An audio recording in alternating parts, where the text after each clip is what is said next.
సార్వత్రిక ఎన్నికల సమరానికి మిషన్ 2014 కౌంట్ డౌన్ మొదలైంది. దీంతో యావత్ భారతదేశం సన్నద్ధమవుతుంది. ఇక హస్తినా పీఠాన్ని ఎలాగైనా తమ వశం చేసుకోవాలనే ఆరాటం తపన జాతీయ పార్టీల్లో ప్రస్ఫుటమవుతుంది. మోడీ 22+ అంటూ రంగంలోకి దిగితే ఆమ్ ఆద్మీ పార్టీ 1 కోటి మంది సభ్యత్వంతో సత్తా చాటాలనుకుంటుంది. ఇక 2 చోట్ల కాంగ్రెస్ అధికారంలో ఉన్న ప్రాంతాల్లోనూ తిరిగి అధికార పీఠం దక్కించుకునేలా వ్యూహరచన చేస్తుంది. కాంగ్రెస్ హైకమాండ్ వీటితో పాటు మిగతా చోట్ల మరిన్ని ఓట్లు సీట్లు కూడబెట్టుకోవాలని కాంగ్రెస్ అధినేత్రి సోనియా అండ్ కో భావిస్తుంది. ఓ పక్క వ్యూహంగా అమలు చేయడానికి టార్గెట్ 543 అంటూ రాహుల్ గాంధీ అభ్యర్థుల వేటలో పడ్డారు. అయితే విభజన రాజకీయంలో కాంగ్రెస్ పార్టీ వేస్తున్న అడుగులు ఇరు ప్రాంతాల్లోనూ అలజడికి కారణమవుతున్నాయి. ఇదిలా ఉంటే డిగ్గీ రాజా వారి వ్యాఖ్యలు చూసి నాలుక కరుచుకోవడం తొందరపాట లేక తడబాట అన్నది అర్థం కాలేదు. మొత్తానికి ఇరు ప్రాంతాల్లో జనం మాత్రం ఇదేంటి రాజా అని శివాలెత్తుతున్నారు. ఇలాంటి ఆసక్తికర అంశాలను ఇవాల్టి స్పెషల్ రిపోర్ట్ లో చూద్దాం.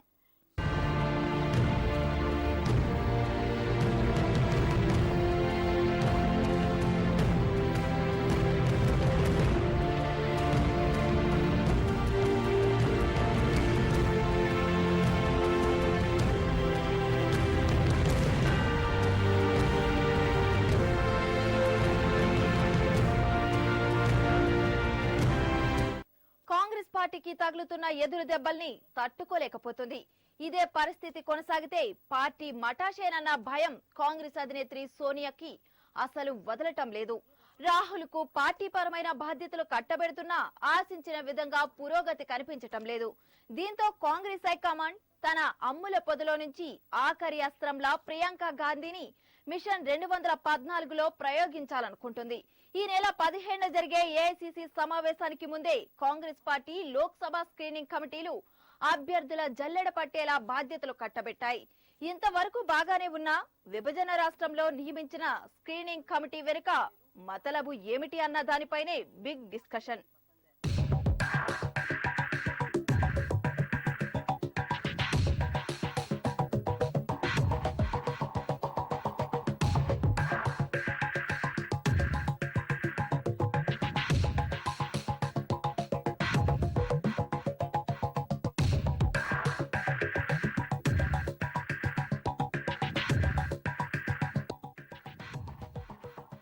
టాలెంట్ లేకపోయినా పార్టీ కార్యక్రమాల్లో ఇన్వాల్వ్ అయి తాను ఉన్నానని చాటుకోవడానికి కాంగ్రెస్ పార్టీ ఉపాధ్యక్షుడు రాహుల్ గాంధీ కింద మీద పడుతున్నారు.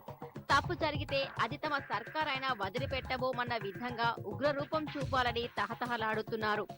ఇదిలా ఉంటే సార్వత్రిక ఎన్నికల్లో ఇంతవరకు కాంగ్రెస్ పార్టీ ప్రధాని అభ్యర్థిత్వాన్ని ప్రకటించకుండా సోనియా గాంధీ జాప్యం చేస్తుంటే తనయుడు మాత్రం లోక్సభ అభ్యర్థులను జల్లడ పట్టే పథకాన్ని చేపట్టారు. ఏకంగా ఈ నెలాఖరులోగా సుమారు 150 నుంచి 200 మంది అభ్యర్థుల జాబితాను ఖరారు చేసే దిశగా రాహుల్ అండ్ కో దృష్టి పెట్టింది.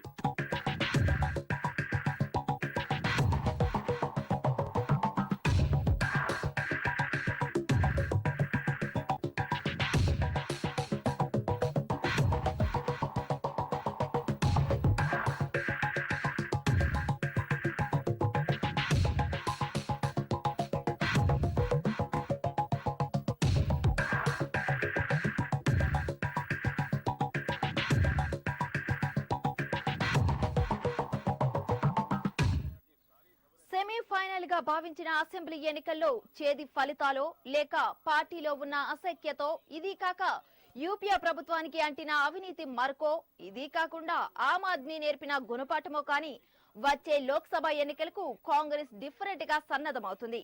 ఉన్న పరువు ప్రతిష్ట మసకబారిన సమయంలో ఎన్నడూ చూడని విధంగా ముందుగానే అభ్యర్థిత్వాలపై కసరత్తు మొదలుపెట్టిందనే చెప్పక తప్పదు. ఇందులో భాగంగా 10 స్క్రీనింగ్ కమిటీలను రాహుల్ ప్రకటించారు.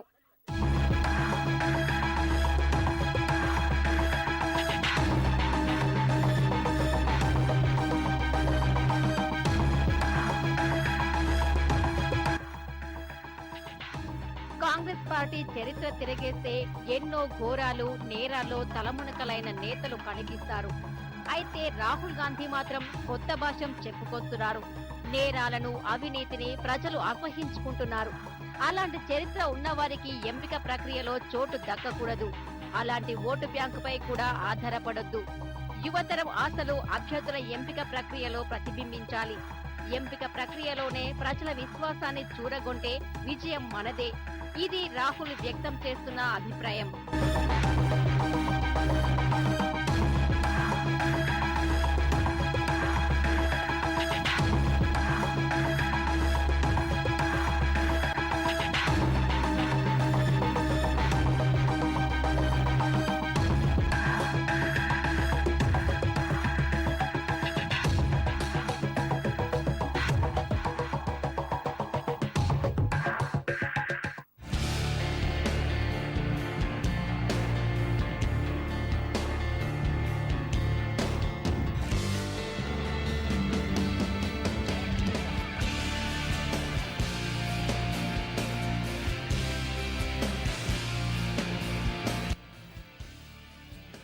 సార్వత్రిక ఎన్నికల్లో అభ్యర్థులకు టికెట్ల కేటాయింపులో రాహుల్ సరికొత్త పద్ధతిని ఎంచుకున్నారని పార్టీ నేతలు తెగ హ్యాపీగా ఫీల్ అవుతున్నారు.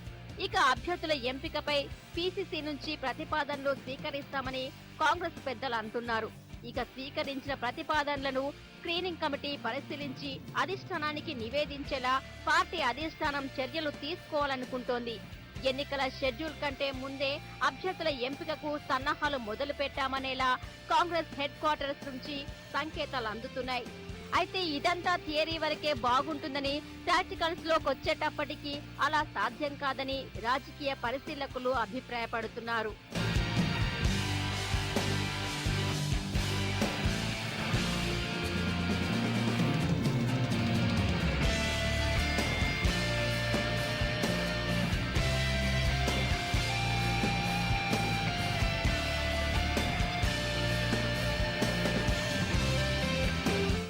సార్వత్రిక పోరులో ఢిల్లీ పీఠం ఎవరికి దక్కుతుందో ఏమో కానీ పార్టీల కదలికలతో రాజకీయం వేడెక్కుతుంది.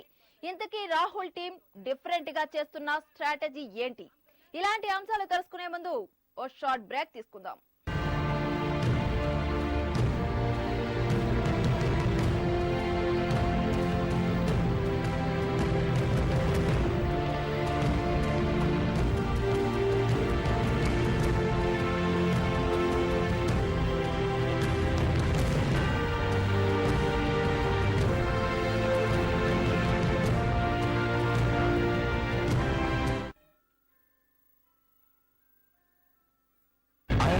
గోల్డ్ లోన్ మిమ్మల్ని ఆహ్వానిస్తోంది.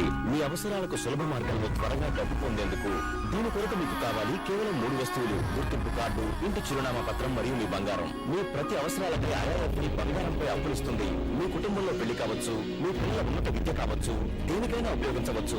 అత్యవసర వైద్య చికిత్స మొదలుకొని మీ స్వప్నాల గృహాన్ని కొనే వరకు, ఇక మీ బంగారాన్ని మీ ఇంటికి తీసుకెళ్లే వరకు మా సేఫ్ లాకర్ లో భద్రంగా ఉంటుంది. ఈ నెంబర్కు ఒక మిస్డ్ కాల్ చేయండి. 080-300-88600.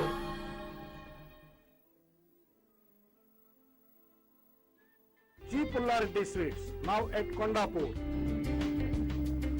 Share your happy moments with pure G Sweets.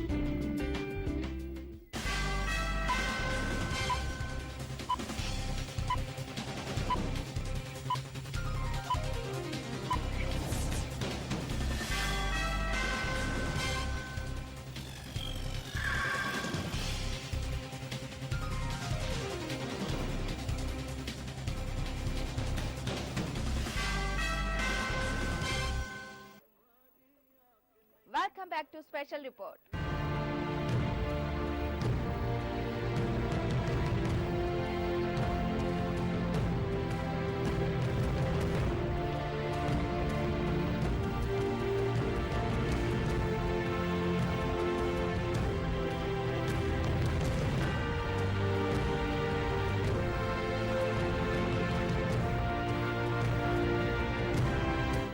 వచ్చే లోక్సభ ఎన్నికల కోసం సమర సంకం మోగిందని చెప్పక తప్పదు. బీజేపీ తన పీఎం అభ్యర్థి మోడీ అంటూ ప్రకటించేసింది.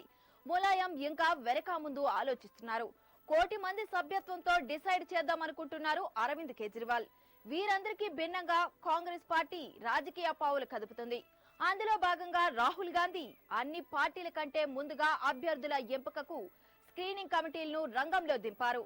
రాహుల్ టీం అందరికంటే డిఫరెంట్ అనిపించుకోవాలని తెగ ఆరాటపడుతుంది.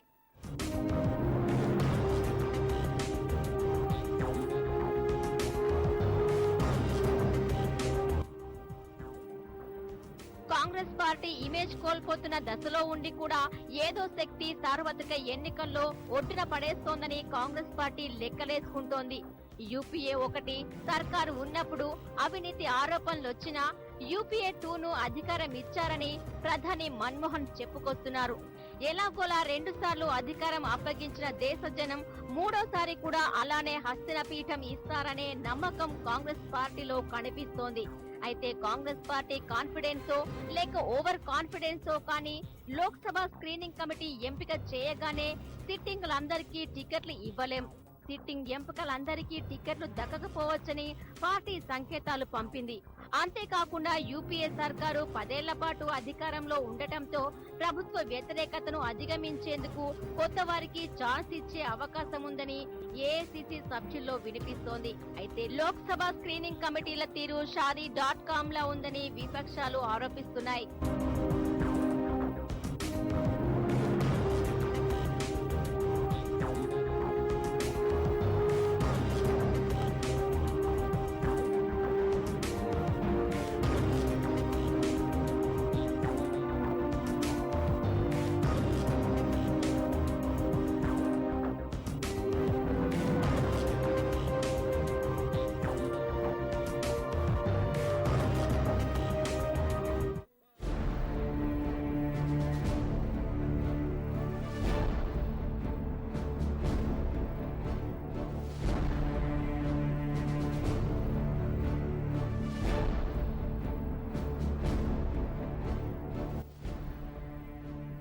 సార్వత్రిక సమరం సమీపిస్తున్న కొద్దీ ఢిల్లీ 10 జన్పథ్లో వాతావరణం వేడెక్కుతోంది.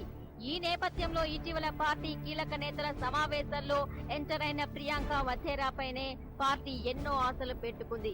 ఇప్పటికే అనారోగ్యం ఆవహిస్తున్న పార్టీ పగ్గాలు చూస్తున్న కాంగ్రెస్ అధినేత్రి సోనియా గాంధీ బహుశా ఎన్నికల తర్వాత పార్టీ నుంచి తప్పుకునే అవకాశం లేకపోలేదని ప్రచారం జరుగుతోంది.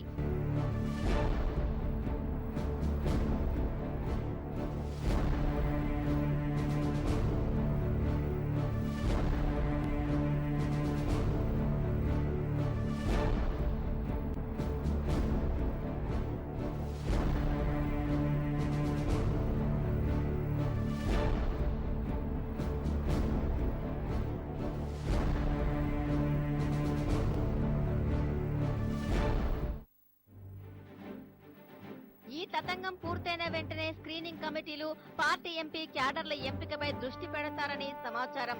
ఎన్నికలకు ముందే అభ్యర్థులను ప్రకటించాలని ఆంటోనీ కమిటీ చేసిన సిఫార్సుల్లో భాగమే ఈ స్క్రీనింగ్ కమిటీలనే వాదన సాగుతోంది.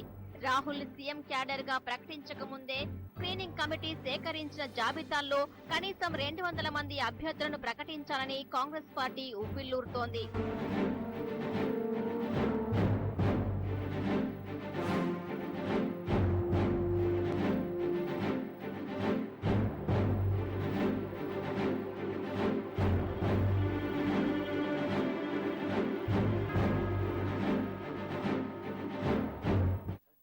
పార్టీ తన చేతకానితనాన్ని కప్పుపుచ్చుకోవాలనుకుంటుందా లేక కావాలనే రాంగ్ స్టెప్పులు వేస్తుందా అనే అనుమానాలకు తావిస్తుంది.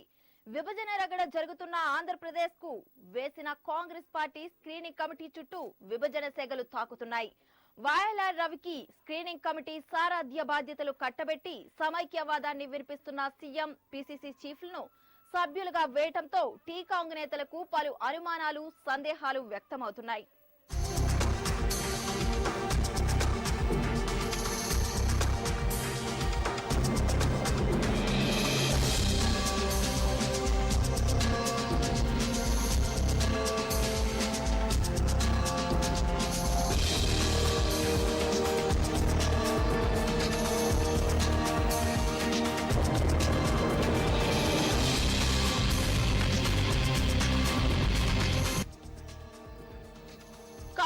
పార్టీ వేసే ప్రతి అడుగుపై ఇరు ప్రాంతాల్లోనూ గందరగోళం, అయోమయం సృష్టిస్తున్నాయి.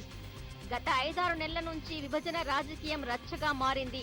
తాజాగా కాంగ్రెస్ ఉపాధ్యక్షుడు రాహుల్ గాంధీ తన తల్లి సోనియా ఆమోదముద్ర వేయించిన లోక్సభ స్క్రీనింగ్ కమిటీ తెలంగాణ కాంగ్రెస్ నేతల్లో ఆందోళనకు తెరలేపిందని చెప్పక తప్పదు. ఎందుకంటే సమైక్యవాదాన్ని వినిపించడమే కాకుండా విభజన ముసాయిదా బిల్లుపై చర్చ విషయంలో CM Kiran, PCC chief Botsa Seemandhra నేతలతో జతకట్టి చెడుగుడులు ఆడుకుంటున్నారని తెలంగాణ నేతల వాదన.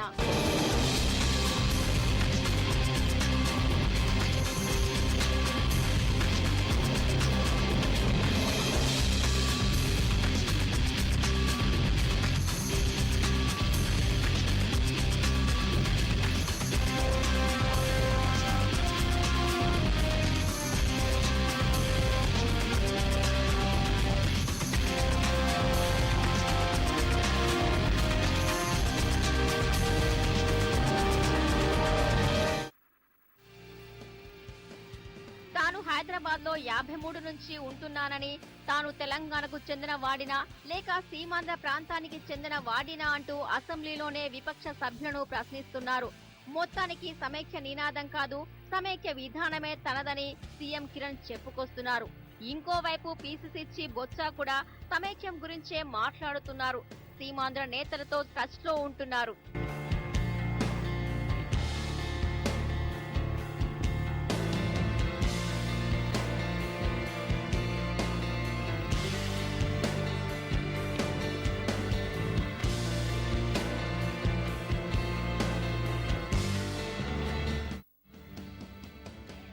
సీఎం, పీసీసీ చీఫ్లు సమైక్యవాదాన్ని వినిపిస్తుంటే అభ్యర్థుల ఎంపిక కోసం వేసిన కాంగ్రెస్ పార్టీ స్క్రీనింగ్ కమిటీలో వారిద్దరిని ఎలా వేస్తారని తెలంగాణ కాంగ్రెస్ నేతలు ధ్వజమెత్తుతున్నారు. అంతేకాకుండా తెలంగాణ ప్రాంతానికి చెందిన నేతలకెవరికి నియమించకుండా కాంగ్రెస్ పార్టీ వ్యవహరిస్తున్న తీరుపై టీకాంగ్ నేతలు విమర్శలు గుప్పిస్తున్నారు. అంటే వచ్చే ఎన్నికలలోపు రాష్ట్ర విభజన జరగదని కాంగ్రెస్ అధిష్టానం విశ్వసిస్తోందా అన్న సందేహం ప్రతి ఒక్కరిలో కలుగుతోంది.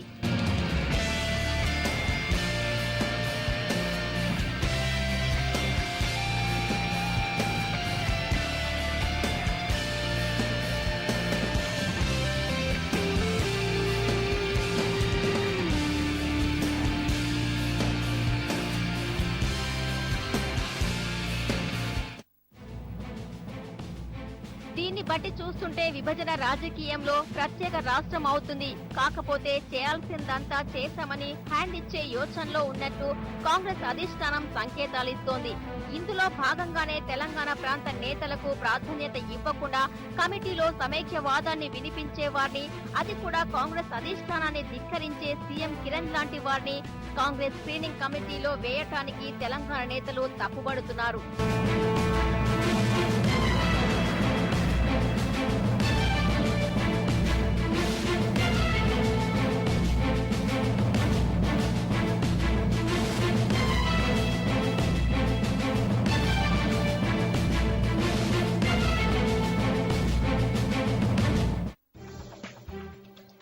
తెలంగాణ నేతల వాదనలకు ప్రతిగా కాంగ్రెస్ హైకమాండ్ మరో వాదన వినిపిస్తోంది.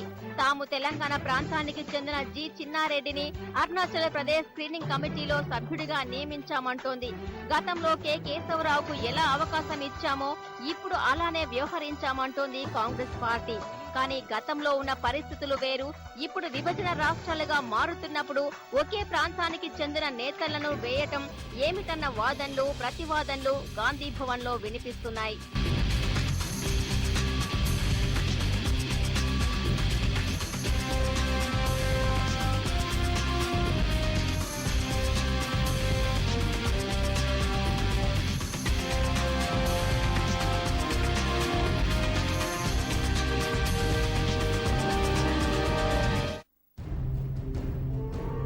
ఏది ఏమైనా కాంగ్రెస్ పార్టీ వేసిన స్క్రీనింగ్ కమిటీని సునిశ్చితంగా గమనిస్తే సమైక్య రాష్ట్రంలోనే ఎన్నికలు జరగటం ఖాయమన్న సంకేతాల్లో భాగమే ఈ కమిటీ అని రాజకీయ పరిశీలకులు అభిప్రాయపడుతున్నారు.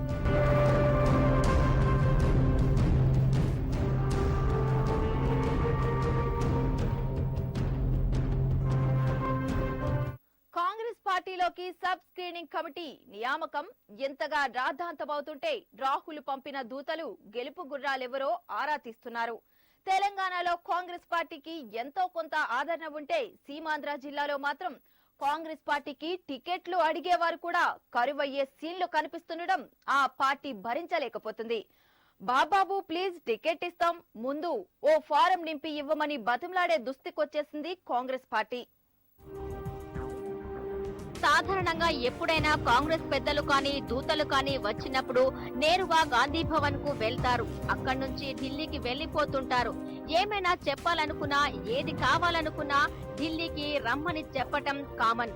అయితే కాంగ్రెస్ స్క్రీనింగ్ కమిటీకి ముందు అధిష్టానం నియమించిన దూతలు గాంధీ భవన్ లో ఉంటే లాభం లేదని, జిల్లాలకు వెళ్లాలని పార్టీ హైకమాండ్ ఆదేశించింది. దీంతో ఉన్నంతలో ఎన్నికల్లో పోటీనిచ్చే వారి జాబితాలను సేకరించే పనిలో పడ్డారు దూతలు.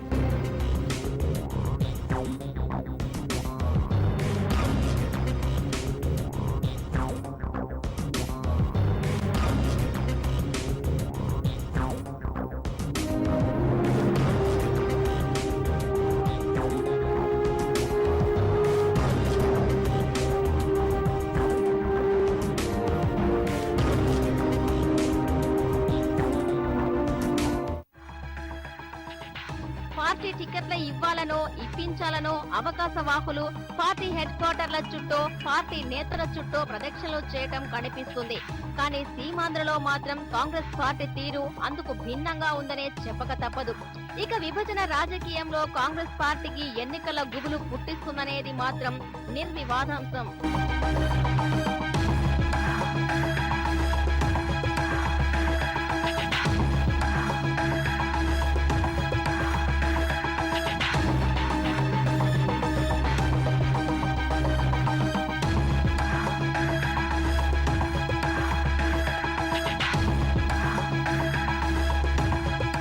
విభజన రాజకీయం రగడ మారితే కాంగ్రెస్ ఎక్కుపెట్టిన ఆ రెండు అంశాలేవి?